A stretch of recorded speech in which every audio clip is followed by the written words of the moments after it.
There never was a man in Naruto as vile as Madara. Well, I suppose maybe some exceptions can apply, especially considering Madara was an idealist who saw evil as, well, a necessary evil. But the point remains that Madara was always quick to use people, betray them, kill them, destroy villages, families, lives, all for the sake of the reality he wished to create. In that way, when Obito took up the alias Madara, he made a good Madara because their two personalities matched up perfectly. In the end, Madara simply wanted to see a world filled with joy, happiness, and peace. We know this much. Madara is just a broken man doing what broken men do: break other people. In his heart, he probably truly felt as if he were a hero, or at least a villain with a purpose. And that purpose was to bring about peace by any means necessary. And it seems that his goals have not yet changed. Having received his second chance, he is ready to try again, this time cutting out the things that are going to eventually try to destroy him. Welcome to the Amagi. Before we begin, only 25% of our viewers are subscribed, so if you're a fan of the video, please like and double check if you're subscribed, and with that out of the way, let's get into the video. Madara sat there by a campfire. He had disappeared from Konoha. To a degree, he hoped the village didn't know he still existed. Not that he was afraid of it, but he didn't want them to get in his way. A part of him wished to unleash the Nine Tails, destroy that old experiment of Hashirama's, but something stopped him. Maybe it was the last meeting he had with Hashirama. To be frank, Madara didn't exactly hate Hashirama. On the contrary, he loved the man, respected him. There were so very few that could push him to his 100%. Madara wasn't even being conceited. He was simply being a realist, honest with himself and with the rest of the world. Very few people could stand up to a fraction of his power, let alone to his whole power. Hashirama was one of those few. Hashirama and that man. What did they call him? That overly flamboyant man in a green leotard? It honestly did hurt Madara that he'd forgotten the man's name. That man, strange as he was, deserved to be remembered. Perhaps it was for him as well that he didn't destroy the village. It wasn't new to Madara to see a man throw his life away in an attempt to kill him. That happened on a regular basis. Most cases, Madara did not respect it. Why would one respect foolishness from a fool? But there were a few occasions where he did respect someone, and that was if they had somehow beaten him or somehow impeded him. Rarer still if they had somehow matched his power. And that man did. Not only did he match and nearly kill Madara, but he did so in the most flamboyant way possible. Fitting for a man as he was. Looking back, he found another reason to resent Naruto. Naruto, instead of respecting that sacrifice, had sullied it by saving the man's life. The kind of life Madara suspected that the man would live would be a shell of his former life. Likely wheelchair-bound at best, vegetized at worst. That was a disgrace to the sacrifice he made. Maybe one day he and that flamboyant man would meet again, have another duel, and this time the man's sacrifice would actually mean something. Madara poked at the fish he was cooking. It had been quite some time since he'd left the village, and currently they were looking for him, hoping to bring him to justice. Madara had believed that they would assume Naruto dead as well. Who in their right mind would think that a genin of all people as young as he could kill a jonin like Kakashi? One of the most elite shinobi to ever come out of the village. Madara assumed it was due to the unfiltered bias against Naruto that the villagers harbored. That was quite disgusting. To hate a child just because he was the vessel of the fox that nearly destroyed their village. Why Naruto would ever crave their validation, crave to see them well off, Madara did not know. He wasn't sure how much to respect and how much to pity, but regardless, Naruto was no longer here. Instead, it was Madara. Madara was here now, and Madara did not give even half a crap about the village. It still stood because a man he wished to eventually have a rematch with existed there. For that purpose, Madara had been working this new body of his to the bone. It was obvious that the laziness of this vessel's original owner had left it in a state of weakness. Too much pudge. A shinobi should be in all ways efficient, expending nothing more than they have to. Excess weight was a waste of resources. The only things he would allow his body to have were active things, active muscles that pulled more than their weight, and fats that were capable of keeping him alive in harsh conditions, so long as it didn't slow him down.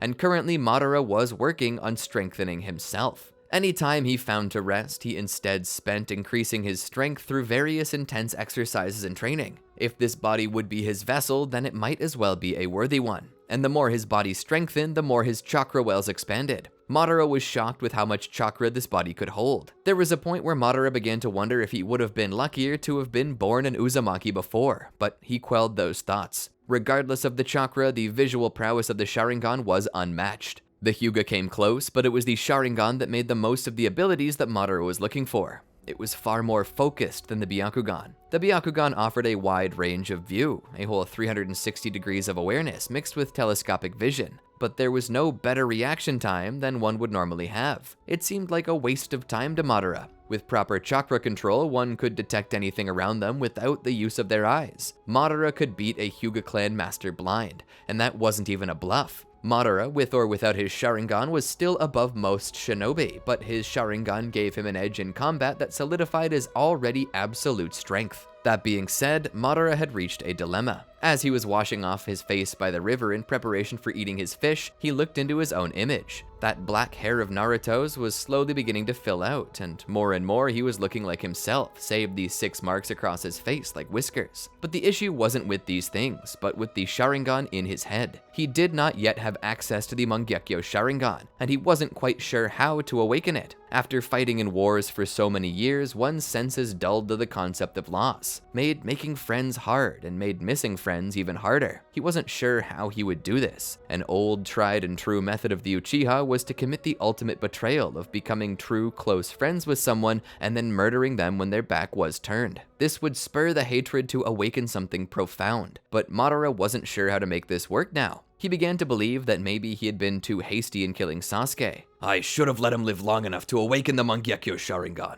Now he's dead.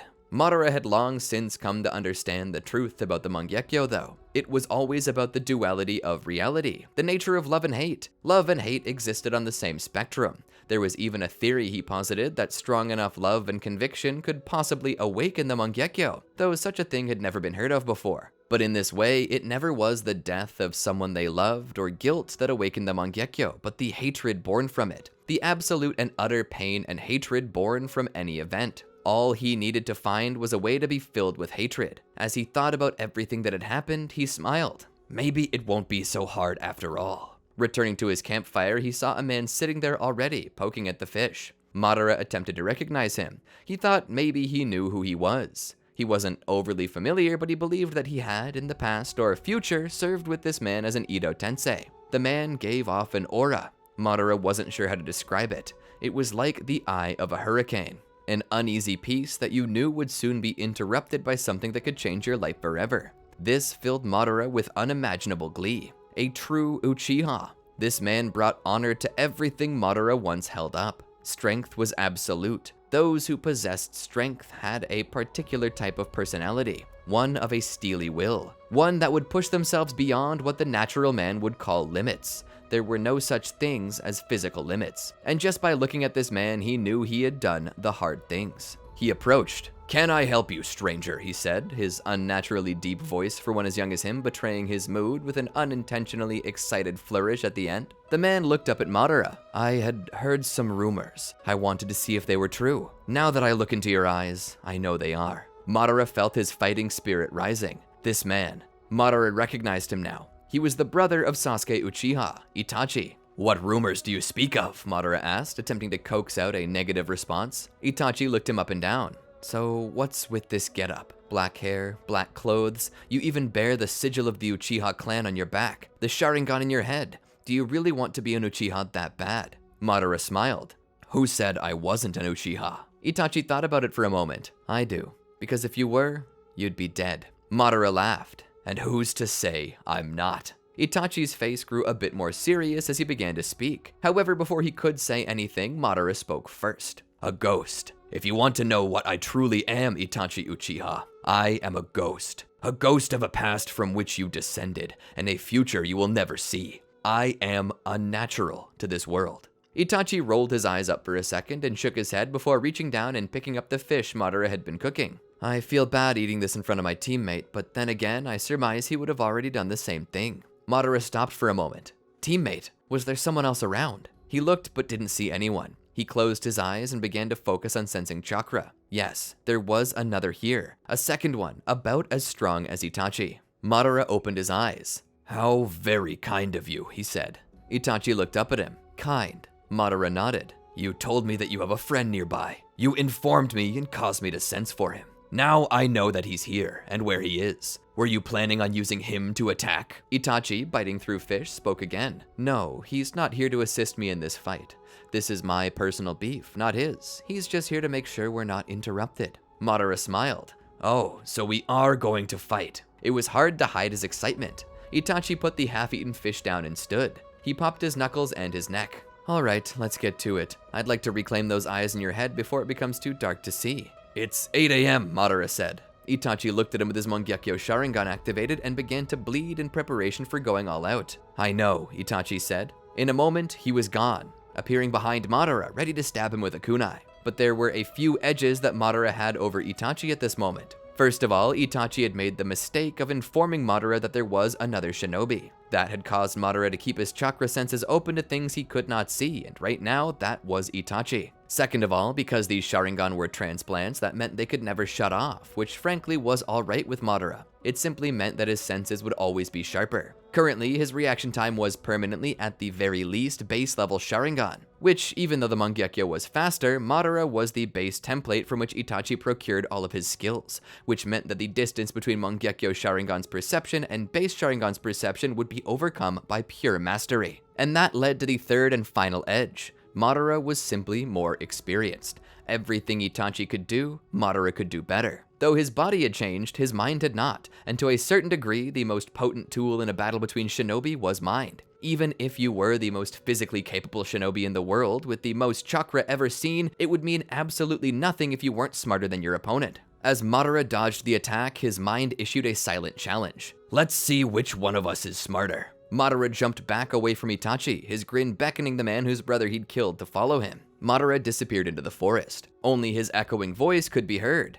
How skilled are you at tracking outside of an urban area, he said. Can you find one single child amongst the vastness of trees? Itachi, face uncaring and stoic as ever, simply cast a Matarasu on the forest. Black flames spread and began to eat up the area. Itachi, in this moment, had doomed the entire forest, and the worst part was, he didn't care. Sasuke was the only thing that kept Itachi's heart together. Shattered and broken now, Itachi's heart was of no use to him. There was only one goal: vengeance. And once that was over with, where would he go? What would he do? Would he continue to throw in with the Akatsuki? Would he truly become loyal? Would he leave? He had no idea what kind of life he could live, if any at all. Whether he gained the eternal Mangekyo Sharingan or not was not a part of his desires. He didn't care if he went blind. He just didn't want someone unworthy to carry those eyes. The issue with that logic, though, was the assumption that Madara was unworthy. Madara jumped from tree to tree, dodging the blaze as it spread quicker than a flash. In his head, he dared to question if Itachi were crazy or not. He hoped he was.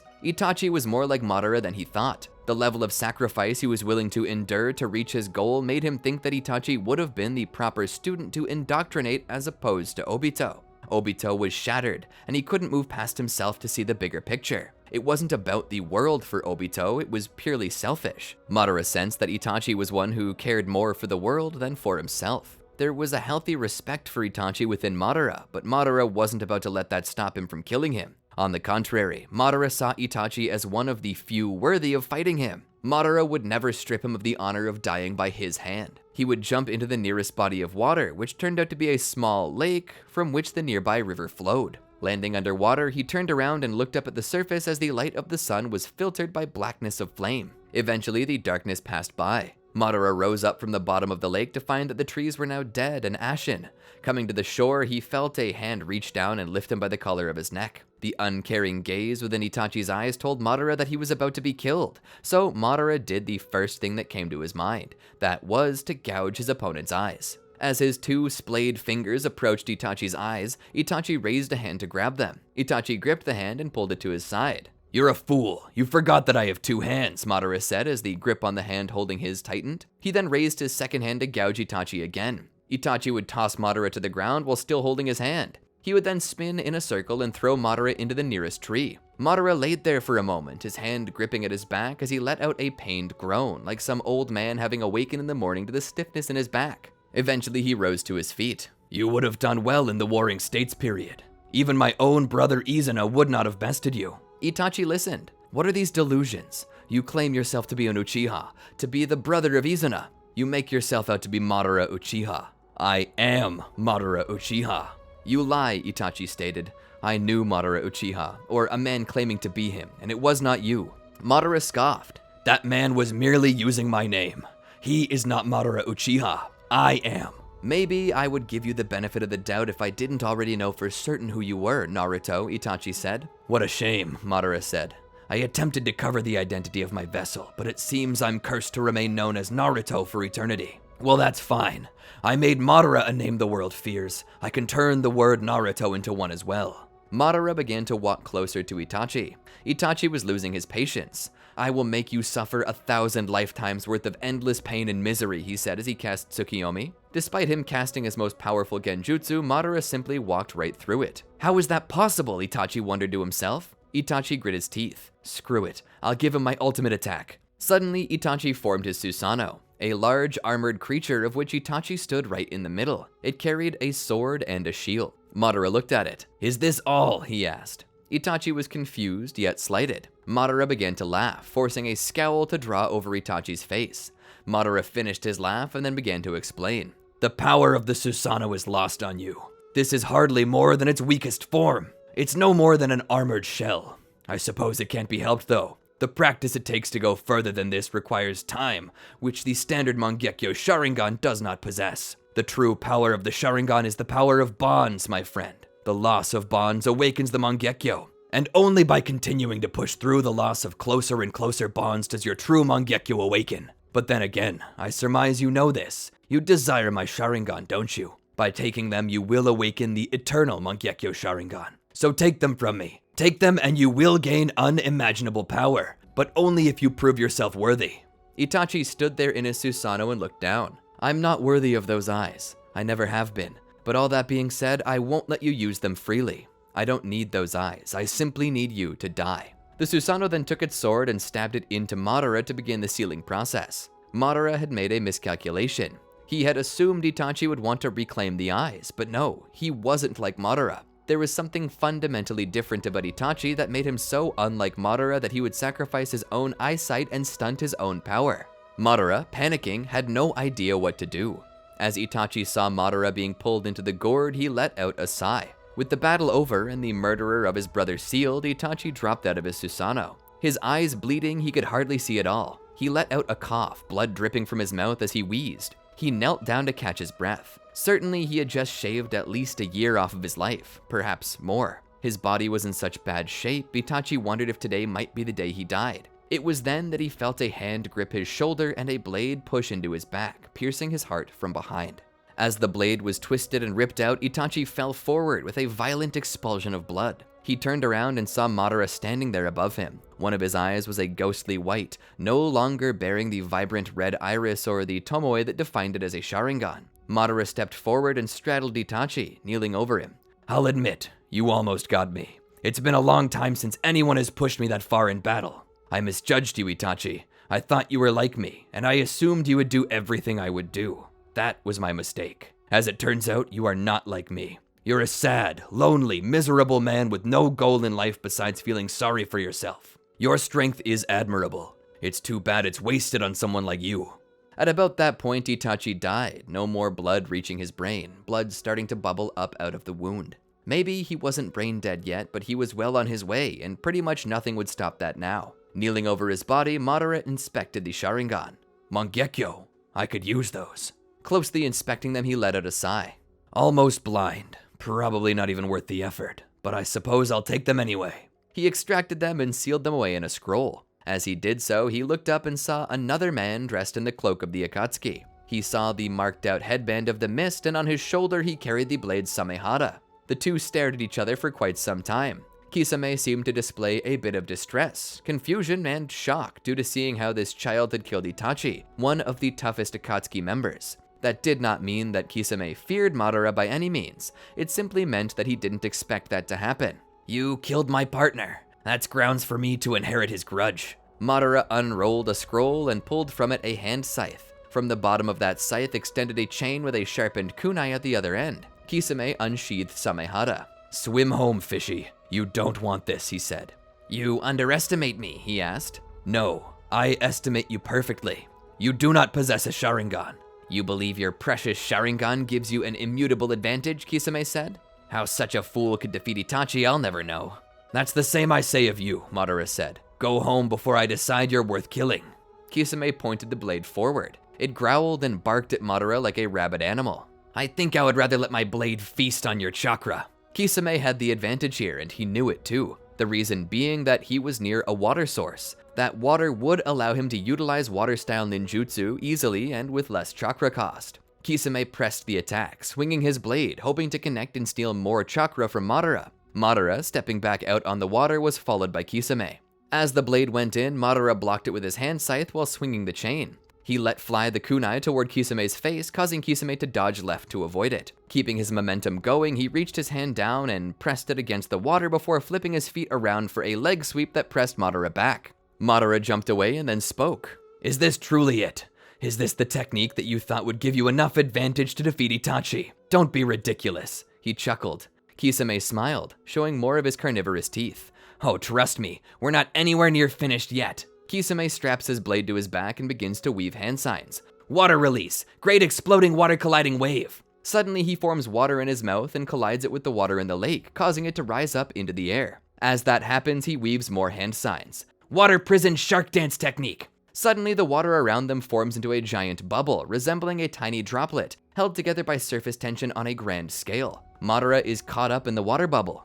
It's then that Kisame fuses with his blade, Samehara, granting him more shark-like traits, including the ability to breathe underwater. I was born for this, boy, Kisame said. So long as you're my prisoner by my own desire, you'll never taste the air again. I don't care how strong you are, all humans require air, even Itachi, even Susanoo users. Madara begins to choke and tries to swim toward the surface of the water, but as he does, Kisame swims up next to him. What's the matter? Are you tired of swimming already? And to think I made this pool specially for you. Madara realizes that Kisame will always be the center of this pool, so as long as Kisame swims next to him, he'll never get out. Madara knew that there was no way he could outswim Kisame, who was now part shark. He needed to do something else. Not seeing any other way out, he opened his shirt and proceeded to open the seal on his stomach. The cage where Kurama was being stored was slowly opening as the reflection of a Sharingan lighted in its eye. The subconscious Madara stood there, hands forming a half-ram sign.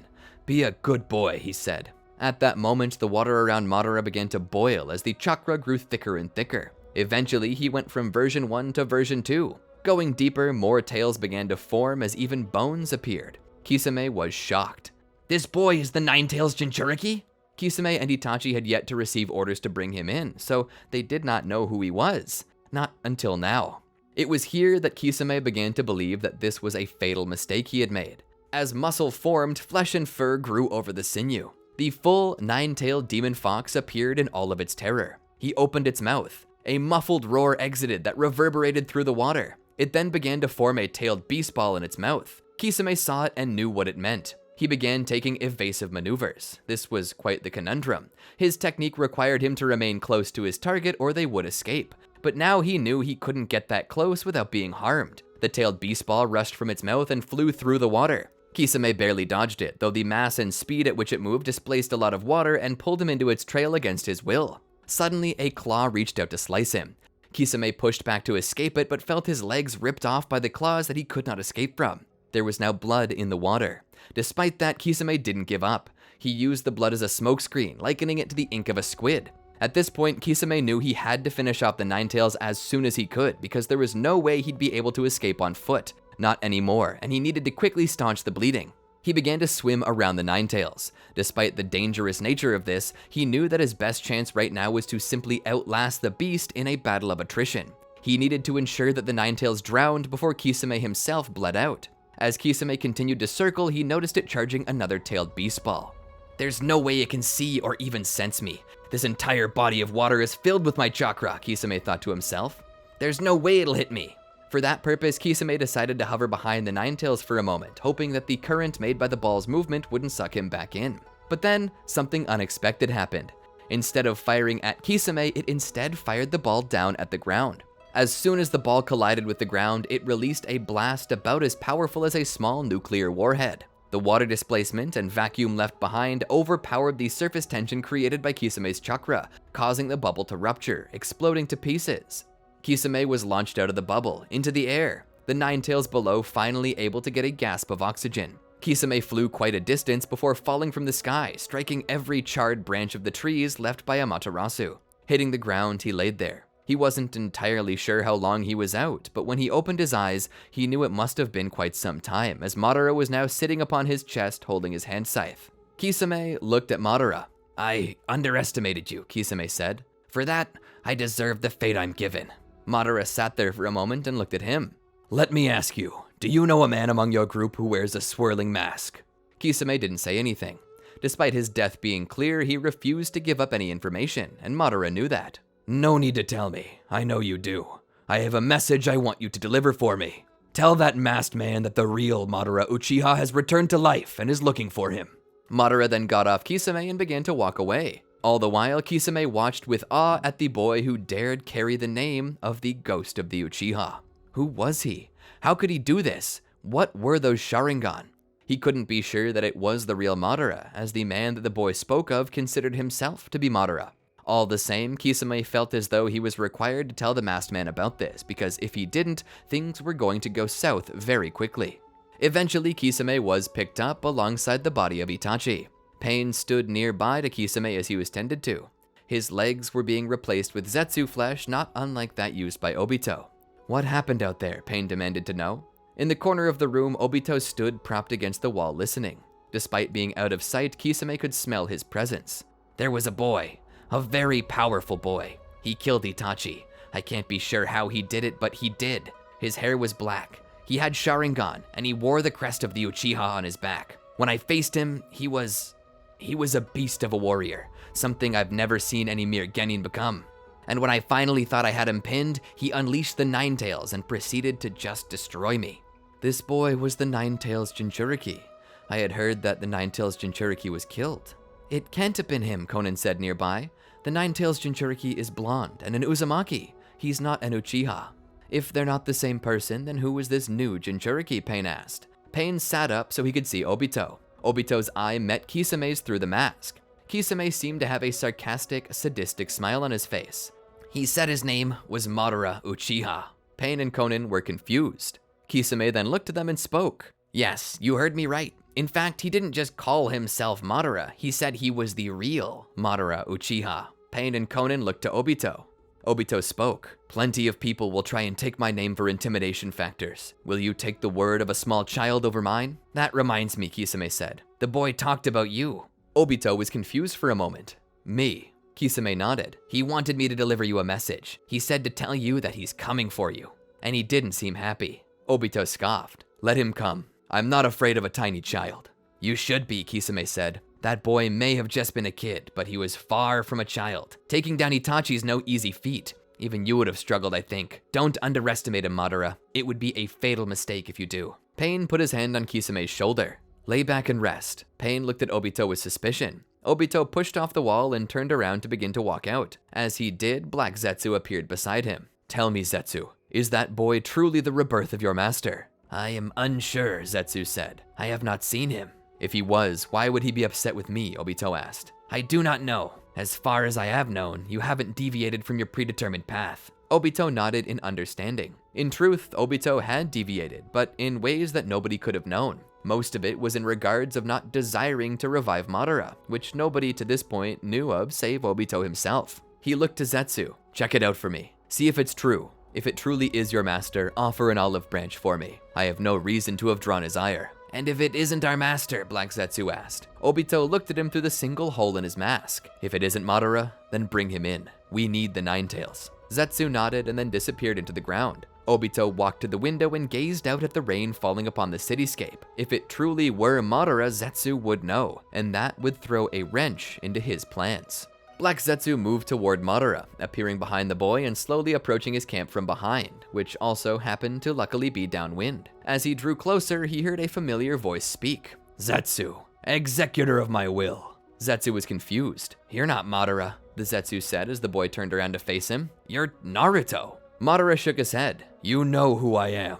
"The voice sounds like Madara's," Zetsu said. Zetsu was completely shocked by all of this. He was beginning to question everything now. He could sense within the boy the chakra of Indra and Ashura. Zetsu couldn't explain it, but somehow this boy truly was Madara. He walked over to the camp. "Master." How is that possible? Black Zetsu asked. Please, join me, Zetsu, he said as he continued to eat. I would offer you some, but I know your kind need not eat. How is this possible? Zetsu asked again. Madara spoke. Imagine a strange jutsu, a usage of the 6 paths I had yet to discover. Zetsu knew about as much as there was to know about the 6 paths. He did not recall any power like this. But wait, could this be a karma seal? Was it possible that somehow Madara had formed a karma seal and placed it into someone and transferred his essence? Master, if you had returned, then why did you not send for me sooner? Why did you kill Itachi, maim Kisame, and threaten your pupil? Threaten? Madara asked. I never threatened. I called out to you. Itachi attempted to kill me of his own free will for my part in the murder of his brother. I had to kill him. And though I told Kisame to go home, he still attempted to attack me, so I took from him his legs and his pride.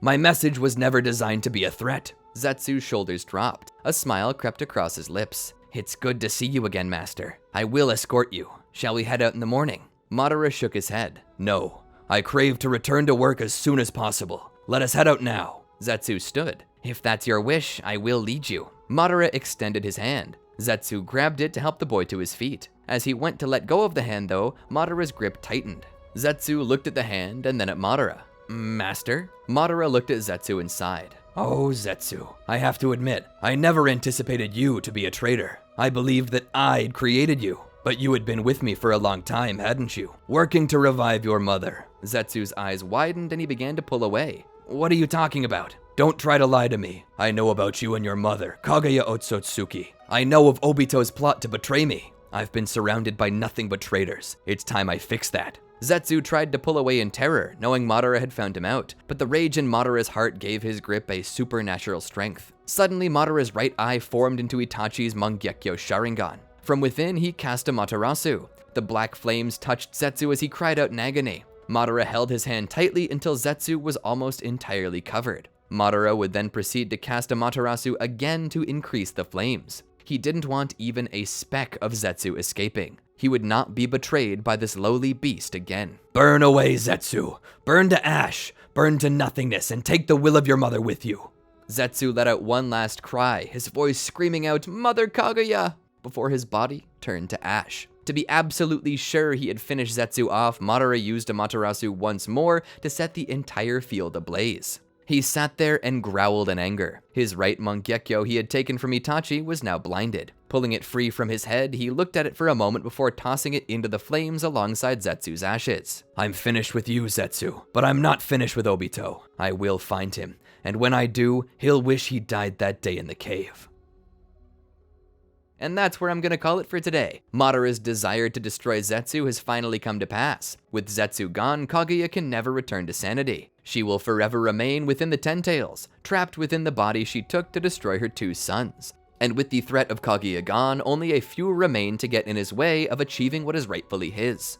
After that, will he finally have the dream world he always wanted? Or is it possible that what he wanted isn't enough? Considering his love for battle, Madara appears to be quite the contradictory character, and his entire view on reality seems to be based upon his own introspection of the relationships between peace and war, love and hate, winning and losing.